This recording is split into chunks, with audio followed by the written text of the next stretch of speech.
अरबाजला निकीवरचा राग कंट्रोल झाला नाही आणि त्याने चहाचं भांडं फेकून दिलं. तर याच्याबद्दलच इकडे चर्चा आहे. हे तिघंजण बाथरूम एरियामध्ये असतात. तर अरबाज सांगतो की सूरज खरंच यार तू काल माझा स्टँड घेत होतास आणि मला खरंच भारी वाटले, त्यासाठी तो त्याचा थँक्यू म्हणत असतो. तर तो सांगतो की हे बघ, त्रास झाला ना स्वतःला त्रास करून घ्यायचा, कारण माझं असंच असतं, दुसऱ्याला त्रास नाही द्यायचा आणि घरातली भांडी नाही करायची. तू जरा स्वतःचा राग आहे ना तो कंट्रोल करायला शिक, असं इकडे सूरज त्याला सांगतो.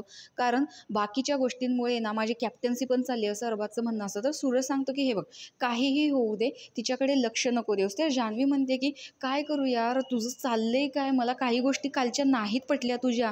तर अरबाज सांगतो की काय, मी तर काहीच केलं नाही. ती ज्यावेळेस तुला मिठी मारत होती त्यावेळेस तू तुझे हात वर करायचे ना, किंवा तिला मिठी मारू द्यायची नाहीस, तू का तिला मिठी मारून दिलीस? तर अरबाज सांगतो की अरे माझे हात वरतीच होते, मी तिला हक पण नाही केलं आणि काही इन्सानियत आहे की नाही तिच्यामध्ये. नंतर मला सांभाळायचं सोडून ती अभिजितकडे जाते आणि त्याला सांगते की मी नाही त्याला बघणार आहे, त्याचं त्याला काय करायचं आहे ते करू दे, मी सोलो खेळणार आहे.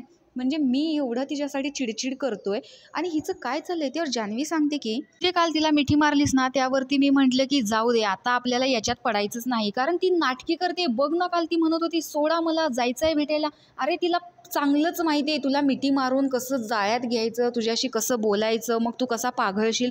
तर या गोष्टी तू नको होऊन देऊस, कारण आत्ता कुठे तुझा गेम दिसतोय आणि जर तुला असं तिच्या जवळ गेलास तर प्रेक्षकांनाही दिसेल की ती तुला एवढं डीच करते आणि तरीसुद्धा तू पागलसारखा तिच्या पाठीमागे जातोयस आणि तुझी इमेज खराब होईल, असं जान्हवी इकडे समजावण्याचा प्रयत्न करतो. आणि या बोलण्याला मध्ये मध्ये सूरज देखील ॲग्री होताना दिसतोय. तर जान्हवीच्या या नाटकी बोलण्याला आणि सूरजच्या स्टँड घेण्याला तुमचं काय मत आहे हे कमेंट बॉक्समध्ये नक्की सांगा. अशाच बिग बॉसच्या अपडेटसाठी आपल्या चॅनलला सबस्क्राईब करा. तोपर्यंत बाय.